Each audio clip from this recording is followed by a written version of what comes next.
खुलुमबाय बेयो बड'लेण्ड इंखं टेलिभिजन दिनै 29 सेप्तेम्बर 2022 बृहस्पतिबार खालि सानसेनि बरादखौ नोंथांमोननि खाथियाव लाबोदों आं सदानन्द दैमारिया।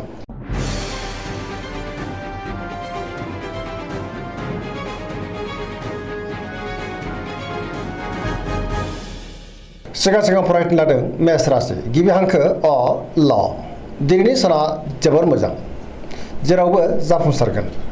सुथुरखौ गोरलैयैनो फेजेननो हागोन बयजोंबो गोरोबनो रोंगोन मावनो लानाय खामानिखौ थि समावनो आरो गोरलैयैनो मावफुंनोबो हागोन गोसोआ दिनै जोबोर गोजोनगोन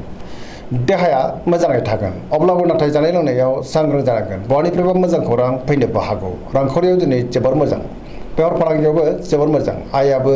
बांगोन सोरनिबा मोजां मोनसायनाय मोननो हागौ बहानिफ्रायबा मोजां खौरां फैनोबो हागौ लोगोफोरनि हेफाजाबखौ मोननो हागोन न'खराव बिमा बिफानि अननाय आरो बोरखौ मोनगोन गुबुननि गोसोखौ गोरलैयैनो बोनोबो हागोन समाजाव बयजोंबो मान होजागोन लाइमोनफ्रा मोजां खौरां मोनगोन आरो गोसोआबो दिनै जोबोर खुसि जागोन। वृष राशि गिबि हांखो इ उ ब दिनैनि साना जोबोर मोजां मोनफ्रोमबो बिथिङावनो जाफुंसारगोन गोसोखौ दिनै जोबोर गोजोननाय मोनगोन बहानिफ्रायबा मोजां खौरां फैनोबो हागौ सोरबा लोगोनिफ्राय थोजासे हेफाजाब मोननो हागौ गोसोनि बोलोआ बांगोन मावनो लानाय खामानिखौ थि समावनो आरो गोरलैयैनो मावफुंनोबो हागोन सिगांनि बबेबा आद्रा खामानियाबो दिनै मावफुंजागोन रांखावरियाव मोजां बेफार फालांगियावबो जोबोर मोजां आयाबो बांगोन गोबां मुलाम्फा मोननो हागोन न'खराव बिसि फिसायनि गेजेराव अनलायनाय फैगोन बिदा फंबायजों मोजां सोमोन्दो थागोन देहाया मोजाङैनो थागोन अब्लाबो नाथाय जानाय लोंनायाव सांग्रां जानांगोन गुबुननि हेफाजाबखौ थोजासे मोनगोन जायखि खामानि मावा मानो मोनफ्रोमबो खामानियावनो दिनै मोजाङैनो मावफुंनो हागोन आरो जाफुंसारगोन सोरबा लोगोनिफ्राय थोजासे हेफाजाब मोननोबो हागौ गोसोनि साननायफ्रा दिनै मोगथाङाव जाफुंगोन पजिटिभ एनार्जिनि गोहोमबो गोग्लैगोन सेंग्रा सिख्लाफ्रा जोबोर रमान्टिक जागोन।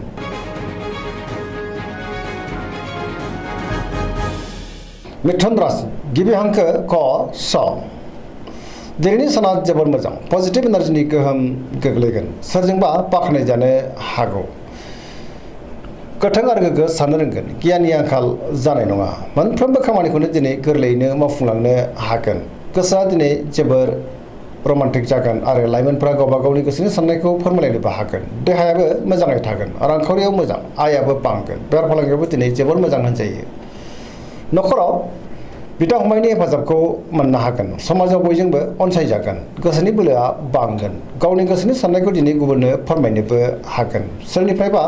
मोजां खौरां मोननोबो हागौ धोरोमारि बिथिङावबो दिनै गोसो दुंखांगोन पजिटिभ एनार्जिनि गोहोम गोग्लैगोन सरासनस्रायै दिनै साना जोबोर मोजां आरो मोजाङैनो बारग'लांगोन।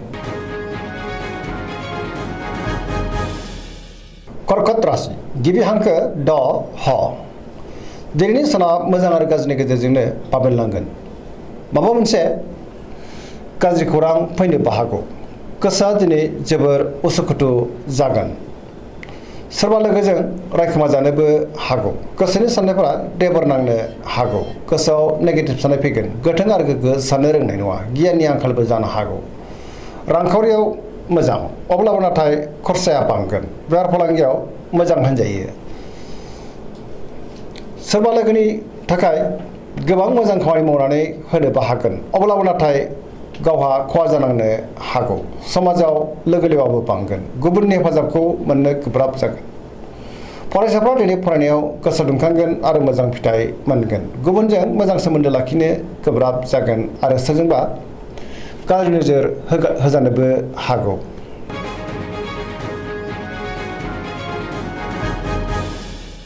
सिंह राशि गिबि हांखो म ट दिनैनि साना मोजां आरो गाज्रिनि गेजेरजों बाबेनलांगोन गोसोआव नेगेटिभ साननाय फैगोन मावनो लानाय खामानिखौ मावफुंनो गोब्राब जागोन सोरबा लोगोनिफ्राय गाज्रि खौरां मोननोबो हागौ बहाबा दावबायनो एबा हान्थिनो खाबु मोननो हागौ अब्लाबो नाथाय सांग्रां जानांगोन रांखावरियाव मोजां बेफार फालांगियावबो मोजां आयाबो बांगोन न'खराव बिसि फिसायनि गेजेराव अनलायनाय फैगोन बिदा फंबायजों मोजां सोमोन्दो थागोन समाजाव बयजोंबो मान होजागोन गुबुननि गोसोखौ बोनो हागोन देहाया दिनै बारा मोजां थानाय नङा जानाय लोंनायाव सांग्रां जानांगोन गोबां रोखोमनि देहायारि जेंनाजों मोगा मोगि जानांनोबो हागौ। कन्या राशि गिबि हांखो प ट दिनैनि साना जोबोर मोजां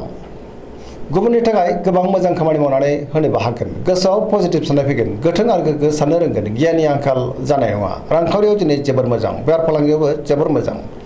देहाया मोजाङैनो थागोन अब्लाबो नाथाय जानाय लोंनायाव सांग्रां जानाया गाहाम न'खराव दिनै अननानै फैगोन बिमा बिफानि अननाय आरोफोरखौ मोननोबो हागौ गोबां खामानियाव मुखुबबो थागोन सोरजोंबा बाख्नाय जानोबो हागौ गोसोखौ दिनै जोबोर गोजोननाय मोनगोन पजिटिभ एनार्जिनि गोहोम गोग्लैगोन धोरोमारि बिथिङावबो दिनै गोसो दुंखांगोन फरायसाफ्रा दिनै फरायनायाव गोसो दुंखांगोन लाइमोनफ्रा जोबोर खुसि जागोन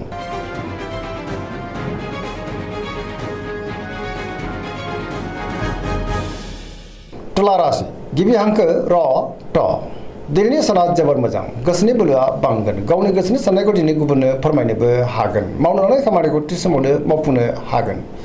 देहाया मोजाङै थागोन अब्लाबो नाथाय जानाय लोंनायाव सांग्रां जानांगोन बहाबा हान्थिनो एबा दावबायनो खाबु मोननोबो हागौ रांखावरियाव जोबोर मोजां बेफार फालांगियावबो जोबोर मोजां न'खराव बिसि फिसायनि गेजेराव अननानै फैगोन बिदा फंबायजों मोजां सोमोन्दो थागोन समाजाव बयजोंबो मान होजागोन गुबुननि गोसोखौ दिनै गोरलैयैनो बोनोबो हागोन सोरबा लोगोनिफ्राय थोजासे हेफाजाबबो मोननो हागौ गोदान थांखि लानो रोंगोन सेंग्रा सिख्लाफ्रा जोबोर रमान्टिक जागोन आरो गावबा गावनि गोसोनि साननायखौ फोरमायलायनोबो हागोन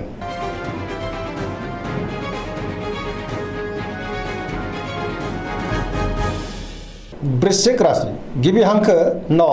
स दिनैनि साना जोबोर मोजां समाजाव लोगो लेवा बांगोन गोबां मुंदांखा सुबुंजों दिनै लोगो मोनज्लायनोबो हागौ पजिटिभ एनार्जिनि गोहोम गोग्लैगोन बहाबा दावबायनो एबा हान्थिनो खाबु मोननोबो हागौ समाजाव लोगो लेवा बांगोन सोरबा गोजाम लोगोजों बहाबा लोगो मोनज्लायनोबो हागौ गोसोखौ दिनै जोबोर गोजोननाय मोनगोन गोसोआव गोथों आरो गोग्गो साननाय फैगोन गियाननि आंखाल जानाय नङा मावनो हानाय खामानिखौ थि समावनो आरो गोरलैयैनो मावफुंनोबो हागोन बहानिफ्रायबा मोजां खौरां फैनोबो हागौ गोसोनि साननायफोरा दिनै मोगथाङाव जाफुंगोन गोसोनि बोलोआबो बांगोन समाजाव बयजोंबो मान होजागोन न'खराव बयजोंबो गोरोबनो रोंगोन रांखावरियाव मोजां अब्लाबो नाथाय खरसायाबो बांगोन बेफार फालांगियाव जोबोर मोजां होनजायो गुबुनजों मोजां सोमोन्दो लाखिनोबो रोंगोन पजिटिभ एनार्जिनि गोहोम गोग्लैगोन आरो बयजोंबो गोरोबनो रोंगोन लाइमोनफ्रा जोबोर रमान्टिक जागोन आरो गावबा गावनि गोसोनि साननायखौ फोरमायलायनोबो हागोन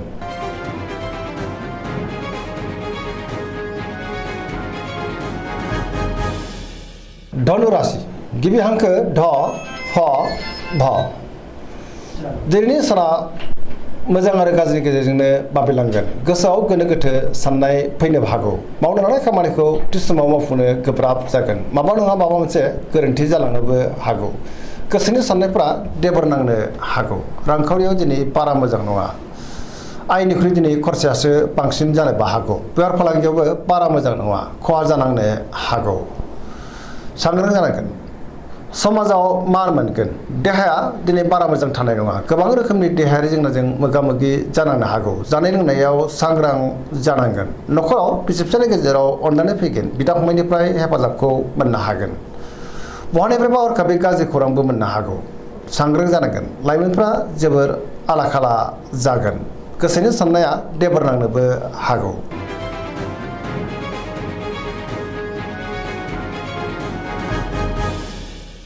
मकर राशि गिबि हांखो ख ज दिनैनि साना जोबोर मोजां गोसोनि साननाया जाफुंनो हागौ मावनो हानाय खामानिखौ मावफुंनो हागोन सोरजोंबा बाख्नाय जानोबो हागौ रांखावरियाव मोजां अब्लाबो नाथाय खरसायाबो बांगोन बेफार फालांगियाव जोबोर मोजां होनजायो आयआ बांनो हागौ गुबुनजों मोजां सोमोन्दो लाखिनोबो रोंगोन मोनफ्रोमबो खामानिखौ दिनै मावफुंलांनो हागोन गोदान खामानियाव आखाइ होजेननोबो हागोन गुबुनजों अनजागोन बिदा फंबायनि हेफाजाबखौ मोननोबो हागौ सेंग्रा सिख्लाफ्रा दिनै जोबोर रमान्टिक जागोन आरो गावबा गावनि गोसोनि साननायखौ फोरमायलायनोबो हागोन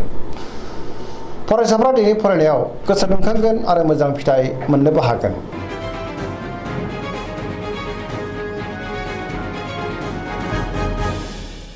कुम्भ राशि गिबि हांखो ग स दिनैनि साना जोबोर मोजां गोसोखौ दिनै जोबोर गोजोननाय मोनगोन मावनो हानाय खामानिखौ थि समावनो आरो गोरलैयैनो मावफुंनोबो हागोन सिगांनि बबेबा आद्रा खामानिखौबो दिनै गोरलैयैनो मावफुंलांनो हागोन बहानिफ्रायबा मोजां खौरां फैनोबो हागौ समाजाव दिनै मान मोनगोन गोबां मुंदांखा सुबुंजों लोगो मोनज्लायनोबो हागौ रांखावरियाव मोजां बेफार फालांगियावबो मोजां होनजायो आयाबो बांगोन सोरजोंबा बाख्नाय जानानै गोसोआ दिनै जोबोर खुसि जागोन न'खराव अनलायनाय फैगोन बिदा फंबायनिफ्राय हेफाजाबखौबो मोननो हागोन बिमा बिफानि अननाय आरोफोरखौबो दिनै मोननो हागौ बहाबा थाङोब्ला दिनै जोबोर मोजां आरो मोजाङैनो हान्थिनोबो हागोन पजिटिभ एनार्जिनि गोहोम गोग्लैगोन